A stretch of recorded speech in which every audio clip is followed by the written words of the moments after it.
ఖమ్మం జిల్లాలో వరదలకు ప్రధాన కారణమైన మున్నేరు నదిపై సాధ్యమైనంత త్వరగా రిటైనింగ్ వాల్ పనులు పూర్తి చేయాలని మంత్రి తుమ్మల నాగేశ్వరరావు అధికారులను ఆదేశించారు. ఖమ్మం నగరపాలక సంస్థ కార్యాలయంలో మున్నేరు పనులపై సమీక్ష నిర్వహించారు. రిటైనింగ్ వాల్ నిర్మాణానికి అడ్డుగా ఉన్న అవరోధాలను తొలగించుకోవాలని సూచించారు. రిటైనింగ్ వాల్ తీగల వంతెన పనులు పూర్తి చేయాలని ఆదేశించారు. తీగల వంతెన పనుల్లో నాణ్యత పాటించాలని, పర్యాటకులను ఆకర్షించేలా తీర్చిదిద్దాలని తెలిపారు. 200 కోట్ల రూపాయలతో నిర్మిస్తున్న లకారం యూజీడీ పనులను త్వరగా పూర్తి చేయాలన్నారు. ఈ ఎర్త్ సైన్సెస్ యూనివర్సిటీ కూడా దేశానికే తలమానికం. ఈ భారతదేశంలో ఇటువంటి సబ్జెక్టులతోటి ఒక విశ్వవిద్యాలయం అనేది లేదు.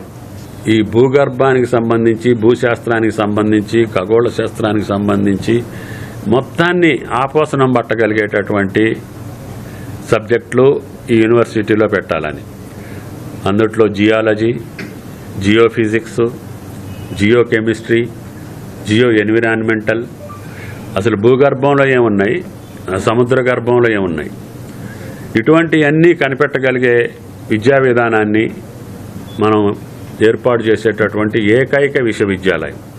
ఇప్పుడు ముఖ్యమంత్రి గారు ఈ ఉమ్మడి జిల్లాకి యూనివర్సిటీ లేదు కానీ కొరత, ప్రజల ఆకాంక్ష, అన్ని జిల్లాలకి విశ్వవిద్యాలయాలు ఉన్నాయి, మా ఖమ్మం జిల్లాకి లేదు, ఉమ్మడి జిల్లాకి. కానీ ప్రజల యొక్క ఆకాంక్షను తీర్చడం కోసం మా ప్రపోజల్ని ముఖ్యమంత్రి గారు గౌరవించి పెద్ద మనసుతోటి ఆయన కూడా దాన్ని స్టడీ చేయించుకొని నిష్ణాతులతోటి ఇది అవసరం. ఎందుకంటే మన దగ్గర ఖనిజం ఉన్నది కానీ ఆ ఖనిజంతో తయారు చేయాల్సిన పనిముట్లకి చేసే టెక్నాలజీ లేదు, ఆ ఖనిజాన్ని సంపాదించే టెక్నాలజీ లేదు.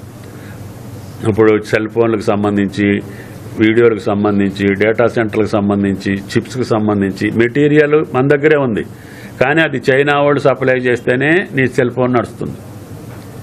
ఆ మెటీరియల్ మన దగ్గర ఉందని కనిపెట్టి దాన్ని తీసి దాన్ని వాడుకునే శక్తి సామర్థ్యాలు కావాలంటే ఈ విశ్వవిద్యాలయం అవసరం. అందుకనే మన విద్యార్థులు ప్రపంచవ్యాప్తంగా వాళ్ళకి ఈ టెక్నాలజీ నేర్పితే దేశానికే కాదు ప్రపంచానికే మార్గదర్శకంగా ఉంటుందనే ఉద్దేశంతో ముఖ్యమంత్రి గారు పెద్ద మనసుతోటి ఆ విశ్వవిద్యాలయాన్ని శాంక్షన్ చేశారు. దాన్ని రేపు ప్రారంభోత్సవం జరుగుతుంది. ఆ ప్రారంభోత్సవానికి గౌరవ ముఖ్యమంత్రి గారు వస్తున్నారు. దానికి ఈ దేశ ప్రధాని ఆయన సమయంలోనే తెలంగాణ బిల్లు పాస్ అవటం జరిగింది.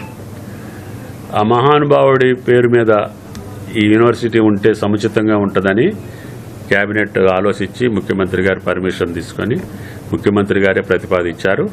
ఆయనకి doctor Manmohan Singh earth sciences university Kothagudem, దీని ప్రారంభోత్సవం రేపు జరుగుతుంది.